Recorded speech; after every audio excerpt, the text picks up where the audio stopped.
Bonjour, donc nous nous retrouvons aujourd'hui pour une capsule vidéo au sujet des études de santé, de la réforme de ces études avec les nouvelles voies d'accès dont vous avez sûrement entendu parler si vous envisagez ce type d'études, PASS et LAS. Je suis avec Madame Todeschini qui est psychologue de l'éducation nationale, qui accompagne les élèves du lycée Rosa Parks. Et donc nous allons essayer de clarifier pour vous cette réforme des études de santé. Bonjour Madame Negrello, donc bonjour à tous. En effet, je vais essayer avec Madame Negrello de résumer le plus clairement possible les études de santé. Alors, les études de santé, vous êtes au courant qu'elles ont fait l'objet d'une réforme.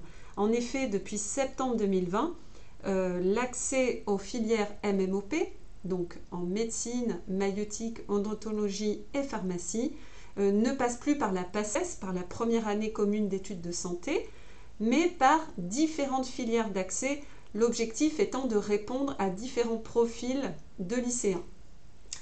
Alors, on a entendu dire aussi que c'était la fin du concours.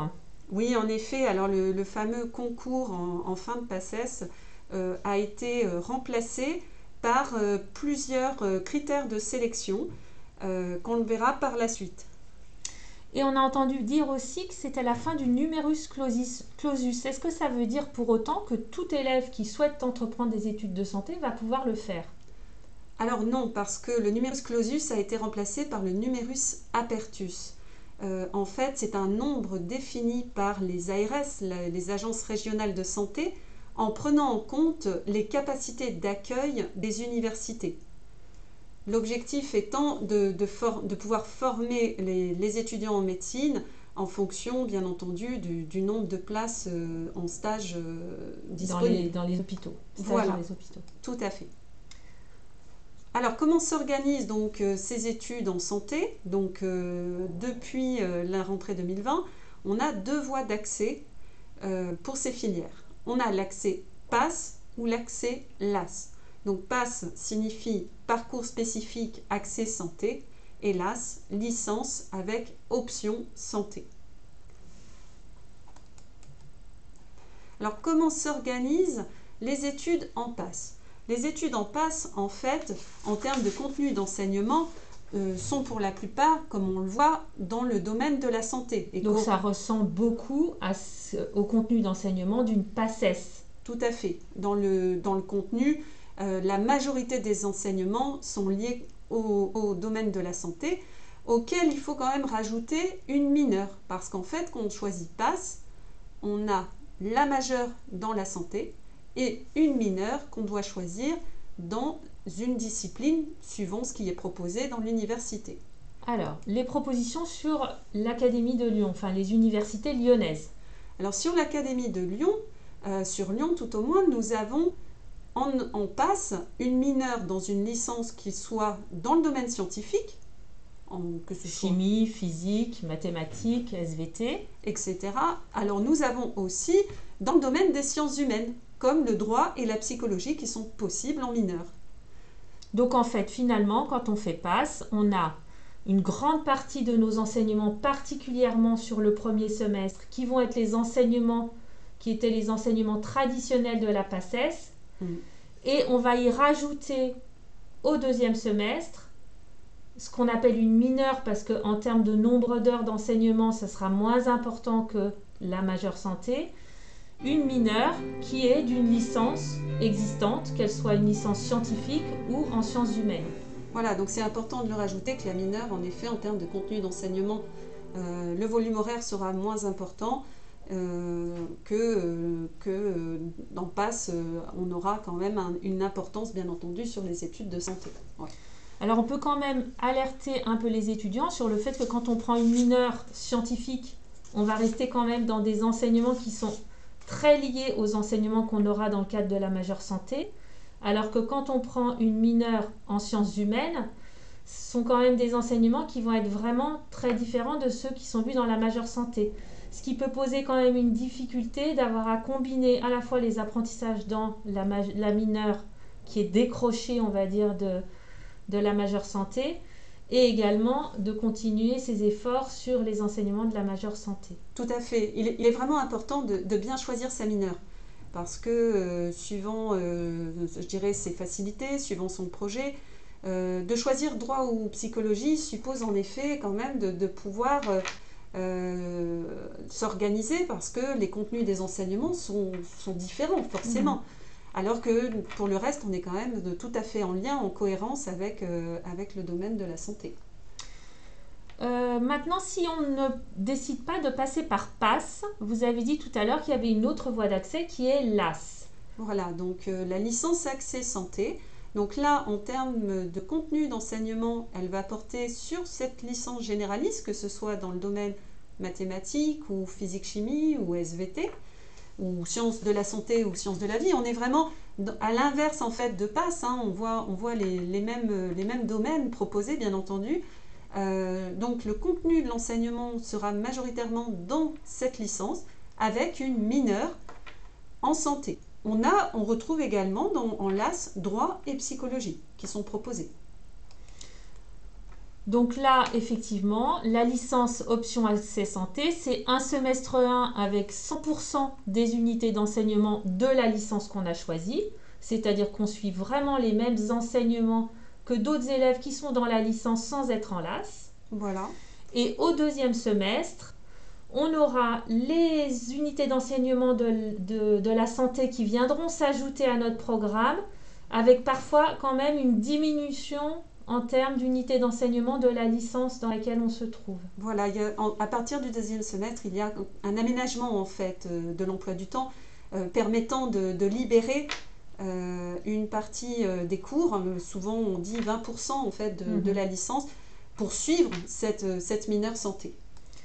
Alors si on prend un exemple, par exemple, je choisis l'accès LAS en prenant une licence mathématiques informatique à Lyon 1. Comment ça va se passer pour mon premier semestre et pour mon deuxième semestre? Alors concernant le premier semestre, en fait, ça ne changera pas par rapport à un autre élève, un autre étudiant qui aurait pris une licence de maths ou d'informatique sans l'option santé. Le changement en fait va s'opérer à compter du deuxième semestre. Donc dans le deuxième semestre, comme on le disait, il va avoir la mineure santé qui va être présente dans l'emploi du temps. Cette mineure en fait s'organise en deux blocs. Le premier bloc qui est commun en fait à toutes les licences, où là on voit apparaître, je dirais, les enseignements, les prérequis aux études de santé, que ce soit en anatomie, en physiologie. Après, le fait d'être en licence maths informatique, on rajoutera le bloc 2A, où le contenu va porter sur les matières que je n'aurais pas pu suivre en fait en licence mathématique qui me seront utiles en études de santé. Donc ce sera dans le domaine de la chimie, biochimie, histologie et biocellulaire. Donc c'est à la fois des cours numérisés, comme on le voit indiqué, hein, donc vous avez le nombre d'heures qui est spécifié, donc des cours numérisés et des cours également en CEPI. Donc CEPI signifie séance d'enseignement présentiel interactif. Voilà. Alors maintenant qu'on soit en LAS ou en PASS, pour pouvoir poursuivre en deuxième année MMOP, c'est-à-dire en études de santé, on passe par une sélection. Alors, sur quels critères s'opère la sélection? Comment ça se passe? Il n'y a plus le concours, vous avez dit, mais comment se déroule cette sélection? Alors en fait, cette sélection va s'opérer en plusieurs parties. La première chose déjà, bien entendu, c'est d'avoir validé à la fois les contrôles qui peuvent être en contrôle continu en fin d'unité d'enseignement et également en fin de semestre par le biais des partiels, que ce soit en PASS ou en LAS. Donc sur cette première année, je dirais, de licence. Et il faut valider à la fois sa majeure et sa mineure. C'est le cas donc pour PASS et LAS. Donc là, on passe des contrôles. À la fois des contrôles. Et puis aussi des partiels qui viennent en fin de semestre. C'est ça. Une fois avoir passé ces épreuves, en fait, on va être classé en fonction de ses résultats. Ce classement permettra soit une admission directe en études de santé ou une admission à un deuxième groupe d'épreuves Ou malheureusement, si en fonction de son classement et du numerus apertus, On est trop loin, on est trop loin, on est refusé pour les études de santé. Voilà. Par contre, on peut quand même avoir validé sa licence pour autant. tout à fait. Alors, si on est admis à un deuxième groupe d'épreuves, qu'est-ce qu'il se passe à ce moment-là? Alors, si on est admis à un deuxième groupe d'épreuves, à ce moment-là, on va passer des épreuves orales. 2 épreuves orales qui vont être basées à la fois sur les connaissances, la motivation, mais aussi des capacités humaines, relationnelles, d'empathie. Donc il y a tout un ensemble, je dirais, d'évaluations sur des compétences transversales au travers de ces deux entretiens, de ces 2 épreuves orales. Et à l'issue des 2 épreuves orales, À l'issue des 2 épreuves orales, donc, il y a bien entendu une notation. Cette notation se rajoute aux épreuves du PASS ou du LAS qui vont définir le classement pour savoir si je suis admise ou pas. d'accord.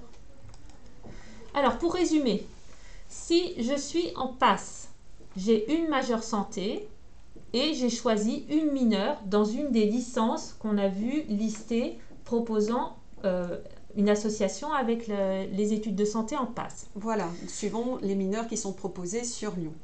Donc, à l'issue de cette première année, comme on le disait, on va avoir une série d'épreuves.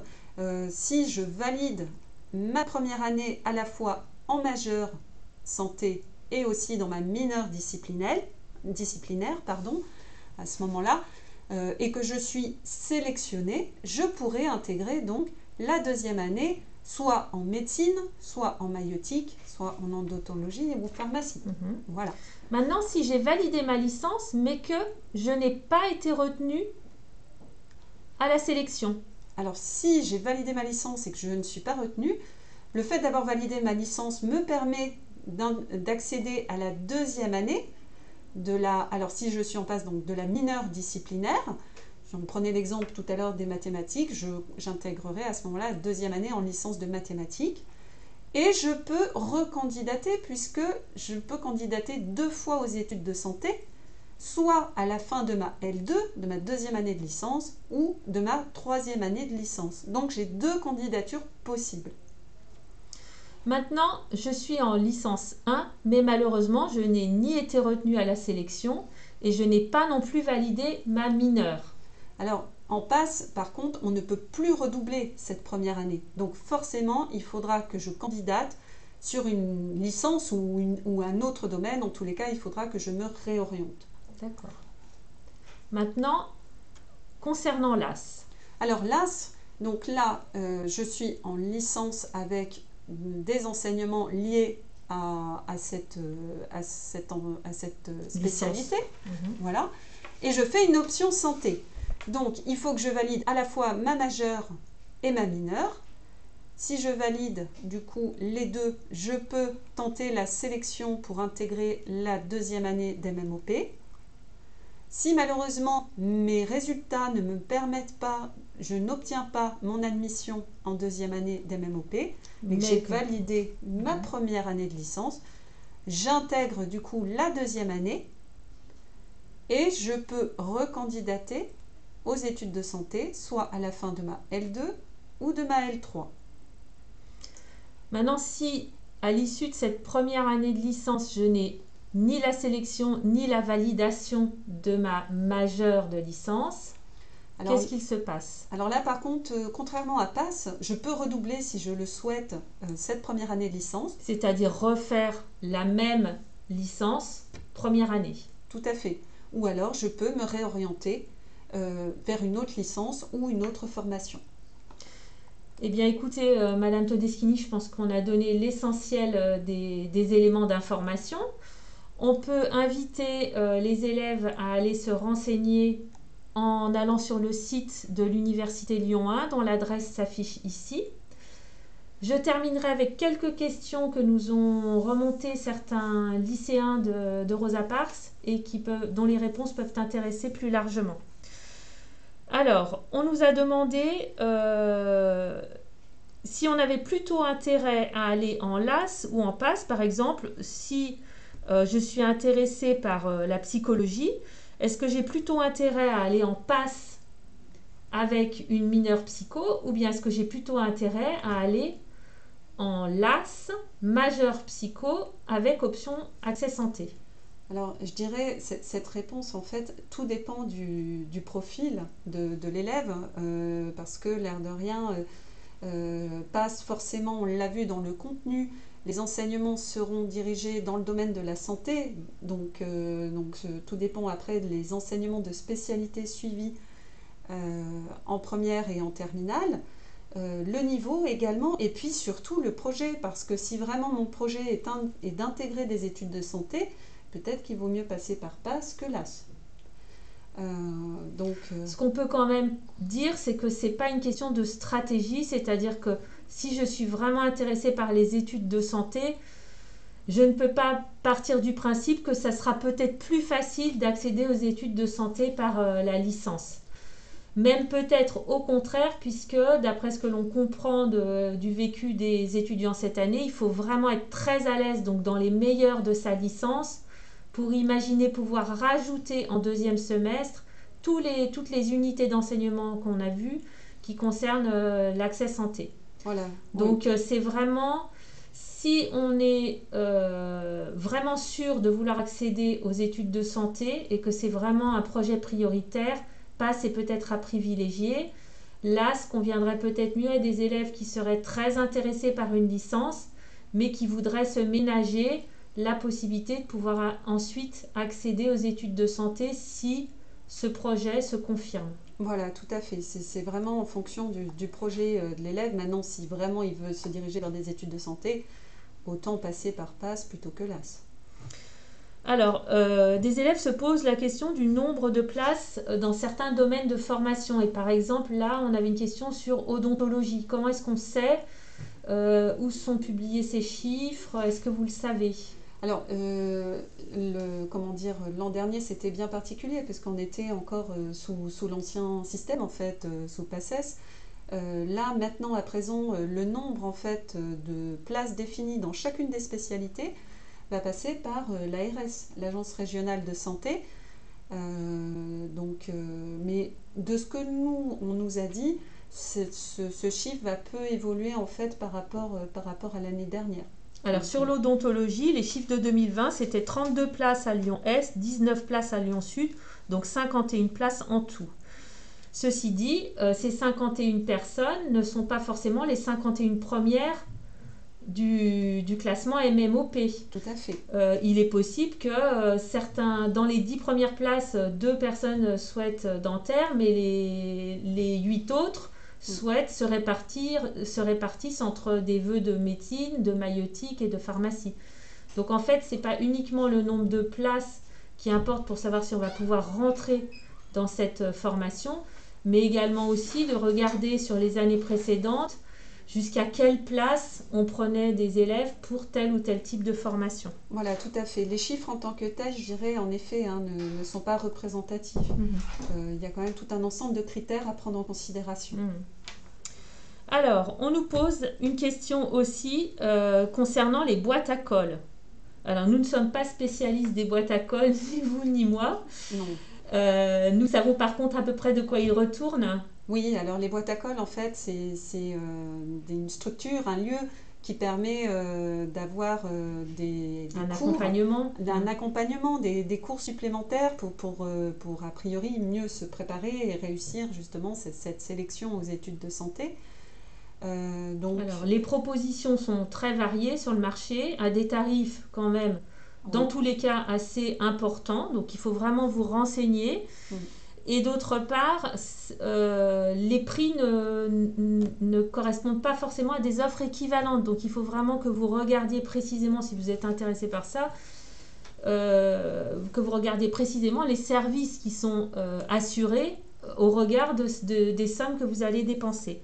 Maintenant, ce qu'on peut vous dire aussi, c'est qu'il y a d'autres manières de s'épauler et de trouver en fait cet accompagnement. Si l'on ne se tourne pas vers la boîte à colle, qu'est-ce qu'on peut recommander aux élèves qui vont dans des études de santé pour pouvoir mieux s'armer? Alors, concernant Lyon, en fait, il y a quand même le tutorat qui est mis en place sur les 2 sites, qui propose justement à la fois un parrainage. avec les deuxièmes années de santé qui parrainent justement les premières années. Et puis également des cours supplémentaires que les étudiants peuvent accéder gratuitement. Des cours et puis des exercices, donc des occasions de s'exercer sur des QCM pour gagner, puisque vous savez que une partie des épreuves se passe sous la forme de QCM, mais pour apprendre à avoir de l'efficacité, de la rapidité sur ce type d'épreuves qui ne sont pas forcément des épreuves habituelles pour des élèves qui sortent de lycée. Tout à fait. Et aussi, ce qui est important, comme on le voit, c'est le travail en groupe. Le travail en groupe est vraiment important pour à la fois bien comparer les notes prises et puis aussi ne pas hésiter à travailler ensemble pour voir si on a bien compris les notions. Et puis le travail en groupe, ça permet aussi de se motiver les uns les autres parce qu'on n'aura pas nos périodes de creux tous en même temps. Et donc ça permet vraiment de soutenir parce que ce sont des études quand même qui vont vous demander un investissement important dans un travail personnel régulier. Et là, on parle d'une régularité quasiment tous les jours de la semaine. C'est-à-dire qu'en fait, un élève qui se lance dans ces études-là travaillera aussi le week-end. Et c'est vrai que ce sont parfois des moments qui peuvent être un peu difficiles à passer. Et donc, si on est à plusieurs, on s'entraide, on se motive ensemble et c'est beaucoup plus facile. Voilà. Et puis, toujours quand même essayer de s'accorder un peu de temps libre parce que c'est important pour son équilibre, tout simplement. Donc, des activités sportives ou ludiques pour pouvoir se détendre également. Bon, on espère que l'ensemble de ces informations auront répondu aux principales questions. Nous pouvons aussi vous indiquer que nous avons tourné aussi une capsule vidéo avec un ancien élève de Rosa Parks qui est dans des études de santé et qui pourra vous donner son point de vue d'étudiant. Donc vous pouvez aussi aller retrouver cette capsule-là sur la chaîne du lycée Rosa Parks. À bientôt. À bientôt. Merci.